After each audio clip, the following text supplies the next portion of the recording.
Gawin natin. Okay na? Ano yung pangalan niyo? Ano nalalaglag eh? Ano yung pangalan niyo? Alright, so yun.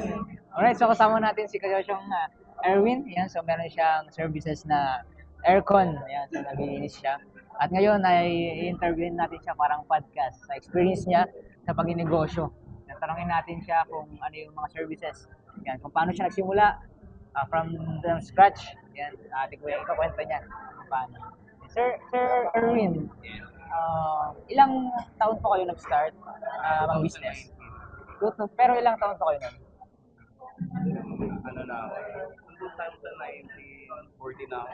So mga 36. Yeah, nag-start ako. So, may experience na po kayo talaga. Wala. Wala. Talagang From scratch talaga. Yeah, pangilang business nyo na po? Kung business, madami ako tinry. Oh. Pinta ako ng suka, toyo, matis. Plus, nagkaroon ako ng karinderya. Wala, hindi na gano'n. Hindi nag-click. Hindi nag-click eh. So, yung aircon lang yung ngayon na. Ano yung aircon nyo? Nagbebenta rin po ba kayo ng aircon? Nagbebenta rin kayo ng Ako aircon? nagbibenta. Okay, nagbebenta. Supply. Supply din. And then, naglilinis. Oo, lahat. Ano ba po? Nagre-repair. As of now, meron po ba kayong kinakarap na dilubyo or nung past? Yes, meron. Sa business? Itong pandemic, na-lost ako ng 1.6. Ngayon. Debt? Oo. Hanggang ngayon, sagod ko kayo yung 1.6. So, Sa konyon, o nag-invest over yun? nag-invest. May nag-invest sa akin eh. So, yung 1.6 na yun, struggle ko until now.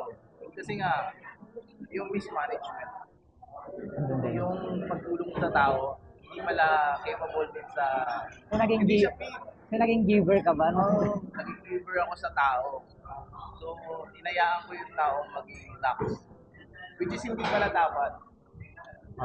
So, yung 1.6, pinakaharap pa rin. Pero hinaharap ko pa rin ngayon, until now. Pero yung business, okay naman. Gawin ko. Mas okay siya kasi, natansya mo na yung tao. Dapat, yung Ganito tao lang. is fit lang sa daily, daily Project. project. So, nung start is, nagpan kayo, parang nag-overexpense. Oo, dahil sa tao. Kasi, dati ang isip ko is makatulong. Hindi pala dapat tulong. Kasi pag puro-tulong ang nangyayari sa'yo, ikaw na yung magsasuffer banda ko eh. Noong na-lost na ako ng 1.6, ang nasa isip ko is give up na. Kasi, paano naman yung nag-invest? Paano naman yung nagtiwala? So, nakakausap mo po ba yung 1.6, yung napag-utangan? Yes, oo. Ano yun, tao or bank? Tao. So, shares naman siya, no? Hindi naman siya percentage. Sorry? Shares naman siya or percentage din? Hindi, sure siya talaga. So, parang 5 years Majority contract, talaga siya. 5 years contract or 10 years contract, gano'n.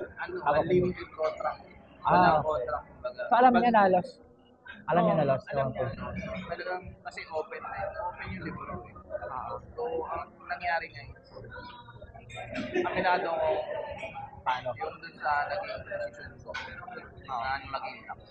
Kasi So, hindi talaga siya so ngayon, may napoproject po ba kayo kung paano niyo po mabawi yung 1.6? Paano yung solution niyo doon? yung daily nga na dapat may income ka or may daily kang Customer. na talagang sa'yo. Bibigay. Tsaka yung revenue na makuha. Sa tingin niyo po, mga ilang years, ilang months niyo po bago ma-reach? Do the math. Di ba may kunta do the math na tinatawag? Do the math. For example, ito, yan sa akin.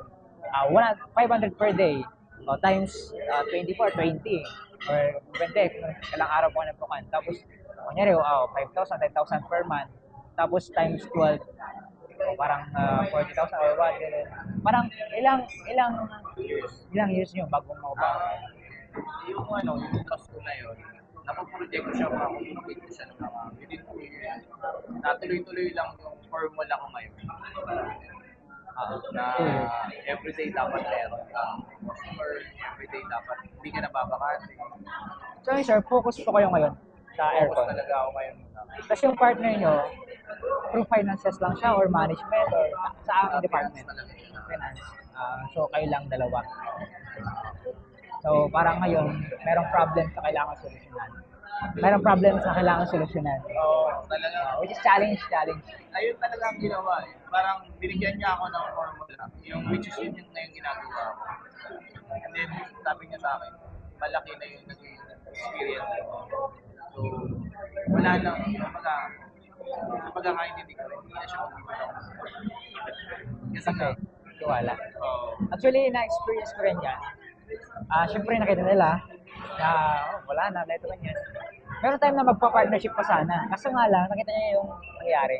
Atras na siya. Ganun talaga. Pero yung set sa utak na gustong bumawi, na hindi doon nagtatapos yung buhay. Kumbaga, hindi na, parang kailangan lang maging manatag, lalaban. Yung parang hindi sila yung mananalo na, ay wala na yan, bagsak na yan. Kundi maglalaban pa rin. Andun pa rin. Opo. kasi lahat ng mga nagtagumpay na nakaunahan, hindi yun uminto eh. Kasi kung uminto sila, wala sila doon. Kasi madami ding mga millions yung debt eh.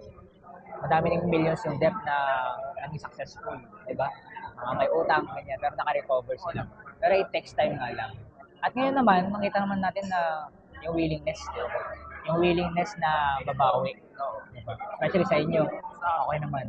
Tuloy-tuloy naman yung business. Ganun. Pero ngayon, talagang nag-i-improve, ganyan, nag-expand. Ngayon, parang may balak kayong branch out or parang kuludyuhin niyo muna yung isang branch. Siyempre, doon muna tayo sa level 1 na dapat lupitan muna natin tapos saka tayo mag-scale out. Pagka yung system natin, hindi naman Alright, so abangan natin yung pagiging successful ni Sir yan, Erwin. Yan. So ngayon ay meron din siya kinakaharap na dilubyo.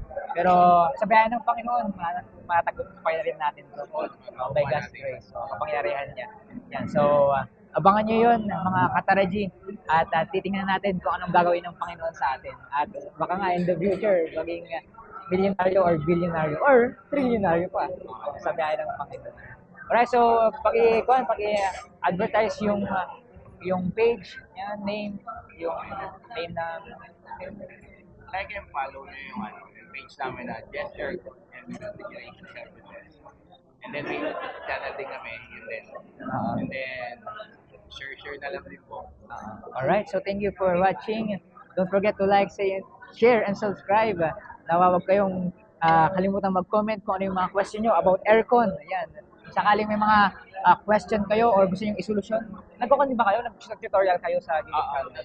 Yan. Alright, so lagyan namin yung link para magbisitahan nyo yung kanilang YouTube channel. May mga request silang topics. Alright, so God bless. Bye-bye. Yeah.